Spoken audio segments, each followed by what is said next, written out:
mean, Chris Mack has been, it's been insane, man. Tokyo, the dude who introduced us, I was working on Anthem, and I think I had like maybe 2 or 3 tracks, and he was like, yo, you should really put Chris Mack on one of these tracks. You should really put Chris Mack on one of these tracks. And at the time, me and Devin had been working for a steady, year at that point, trying to figure out how to make hip-hop not sound like hip-hop. Like, I remember our first, drafts to producers, we want to sound like live instrumentation, but we don't need live instrumentation. We didn't know what the hell. And so we've been working, and I'd known Chris Mack, since I first met Tokyo, and he's like, dude, put Chris Mack on it. And I went over there for Tell Me Why, and that was a year ago. Yeah, exactly. Yeah, yeah. We didn't even do Tell Me Why. We did the album. But yeah, a year later, that was a year ago, and that is really where everything has come from. I really felt that's when we hit the FO sound. I feel like that's when we really started figuring out, and a lot of it I will have to say is Chris Daniel. Chris Daniel put so much in my head of how to listen to music. Chris Daniel. Because if it wasn't for him, I would have never been listening to Prince when I went to make an Anthem. And I never would have been able to understand why Prince and that industrial pop and that bare minimum sound was what I wanted to make. And so when when Chris and me started working over that music, it just really got there. I will say that is, it was that we started making, it was really a frustration of we couldn't get producers to produce our music. No one wanted to do our music. Even the producers we worked with on Anthem, all busy doing other things. And why do you think that was? I will be very honest, no one thought it was going to be good. No one at all thought it's ridiculous that you're asking for everything tracked out. Yeah. Yes. Send me, whenever you're working with a producer, you just basically, the producer's going to send you the beat, maybe even in an MP3 file. Whereas sometimes you're like, well, I want you to send it to me with each instrument individually tracked. And it was blowing their mind. It was just blowing. They were like, what? You want the violin separate from the drum beat? They were just not down. This is crazy. And then it just, I think a lot of people thought we were going to steal their stuff. Which, I can see that. Yeah, I can that was definitely a concern. And I understand that. But we couldn't make the music we wanted to make. And so I guess at that point is when we started wanting to make our music. Now, Kyle Drew is a third of Night Meets Day. And he is the guy he drums for us and he plays piano. And dude is, he could be prodigiously talented in both. He really is insanely. This is somebody we've always known. He's like a musical Rain Man. He really is.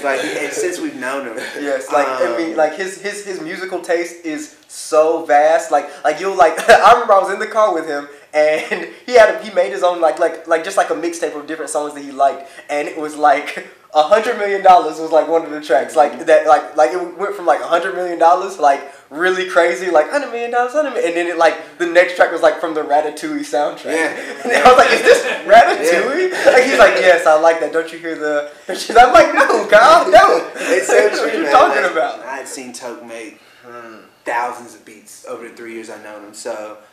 It was more of it wasn't like we were coming in completely cold turkey. Toke I had started mixing Toke's stuff last summer. He would start giving me beats that were on my album that he had done, and he'd break them apart, and then I just put them all in GarageBand and start mixing.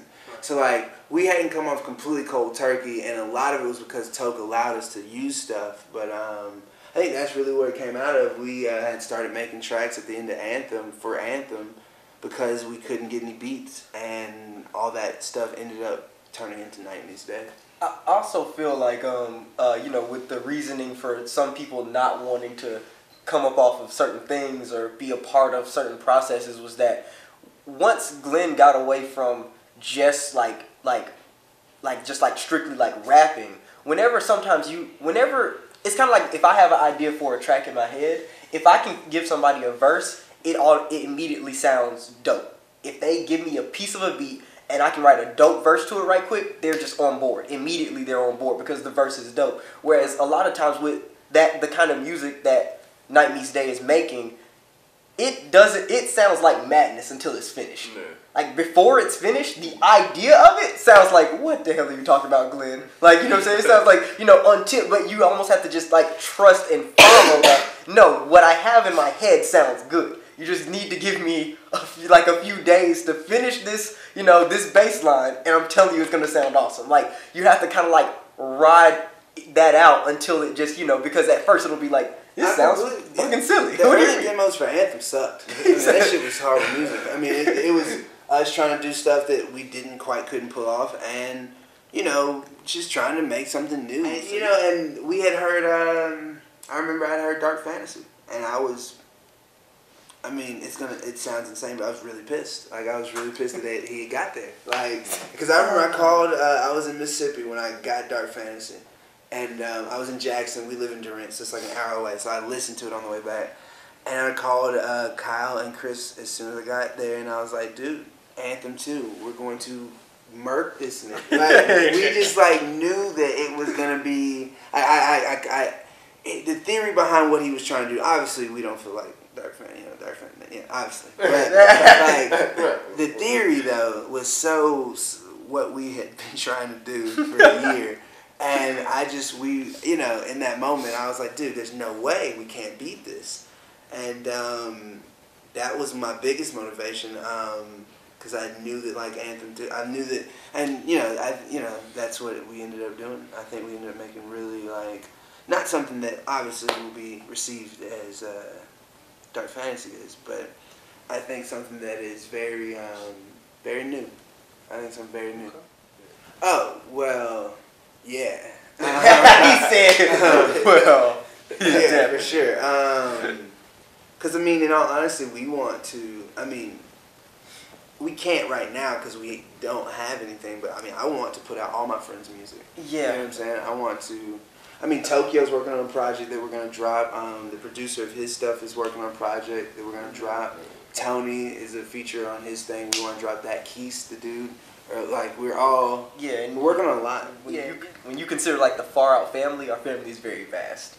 Who is considered the Far Out family? This is the this is somewhat of the core. This is the right. But our family is pretty vast. So and really one thing that we've been striving for, or at least I remember we had a meeting one day and it was what in the future, what is your main goal? What is the main goal? What are you trying to do? And one of my biggest things was, and I feel like a lot of us is creative control.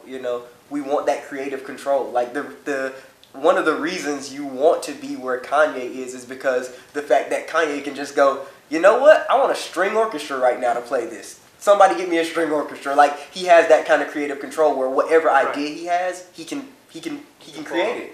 And sometimes whenever you feel the stipulations you're under sometimes when you're at our level,